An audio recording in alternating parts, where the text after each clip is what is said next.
All right, safety time for safety shorts. Salute. This is Ben Heck coming to you from the Cedar Rapids warehouse, where we're going to talk a little bit about cold stress, talk about signs, symptoms, treatments, and ways to avoid it. But it's currently -10, wind chills of below 20. All right, so I am grossly underdressed for this event, so let's get inside and start talking.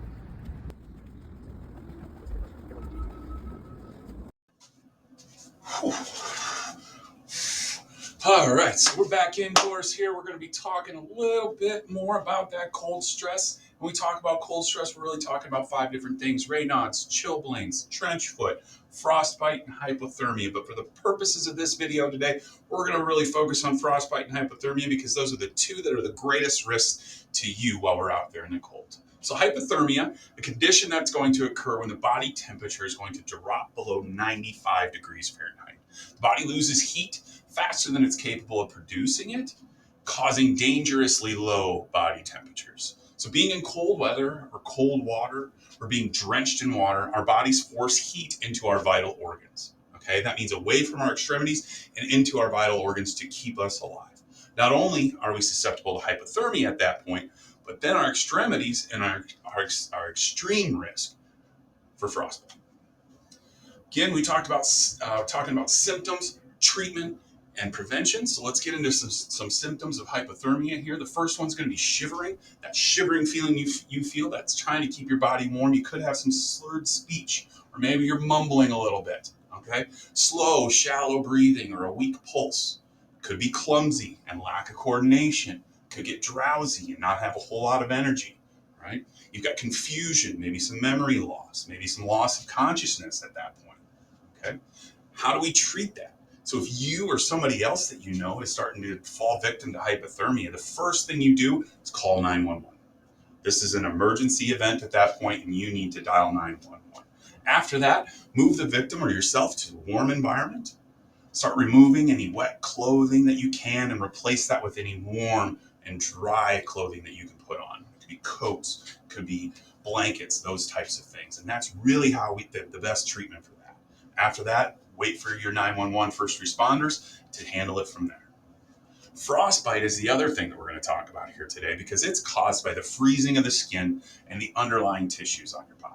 Typically, this is going to affect your extremities, some aspects of your face, those types of things. Again, any of those areas where blood is starting to flow back into the internal aspect, protecting your vital organs, those spots on the outside are going to be more susceptible to that frostbite. Now, the early stages of frostbite are referred to as frostnip. Okay, and that's what happens when you get that cold feeling followed by a numbness. Okay, and then frostbite sets in. And that affected skin may change color and could become hard, might even be a little bit waxy looking at that point. Could create some crystal type looking things on the outside of your skin, right? Symptoms of that, you're going to talk about numbness. You're going to have some tingling sensations in those areas. Patches of the skin that could turn red or white. Could be blue, gray, purple, or brown, and that's just going to be depending on your skin color. So look for any changes in those. Cold, hard, or waxy looking skin, as we talked about, could have those crystallizations on the outside, could look a little bit different than that. After you warm that area, somewhere around 18 to 24 hours, you could get blistering. And that blister could mean frostbite. To treat frostbite, you want to get to a warm place. There's a common theme on that one. Don't stay out in the cold if you can. Try to get to a warmer place. Remove any wet clothing. Protect that area from any further injury. That tissue is now starting to die off. It's no longer has blood flow to it. Things have frozen. There's nothing moving through it. More susceptible to injury. So you really want to protect that area from any further injury. Try not to walk on any frostbitten feet or toes. All right. Take a pain reliever if needed, an over-the-counter pain reliever if you have to. Above and beyond that, you're going to want to seek medical attention if the area turns black or you have any pain after using a pain reliever. If the skin starts to turn black, that means the skin is dying. At that point, you're susceptible to infection, you are susceptible to gangrene, things of that nature. You're going to want to seek some medical attention at that point. Now, we talked about treatments, we talked about symptoms of the two biggest things of cold stress. How do we prevent it? The first line of defense is eating a well-balanced diet. Things like fats and sugars, those aren't really going to be helping you all that much. Really what you kind of need to be eating, nuts, granola, those types of things, the energy boosting vegetables, fruits and vegetables, those types of things. So make sure you're eating a well-balanced diet when it gets this cold. Make sure you're staying hydrated.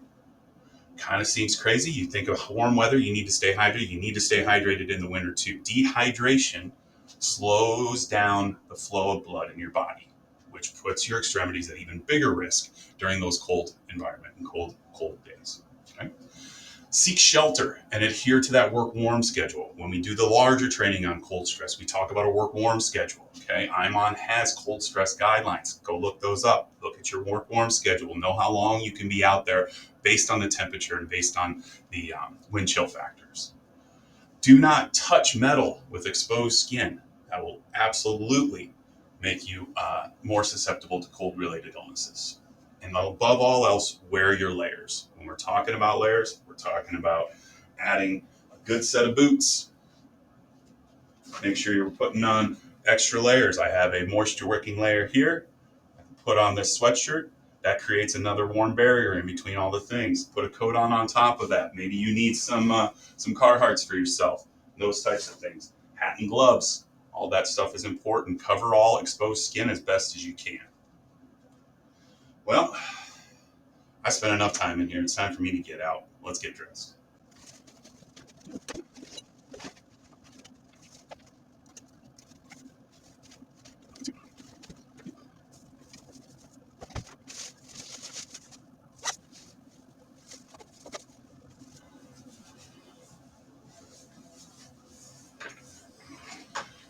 All right, well, that's it for me.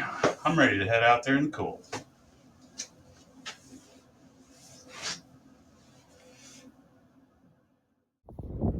All right, well, that's it for me in this episode of Safety Shorts. I am warm out here. Let's get it done.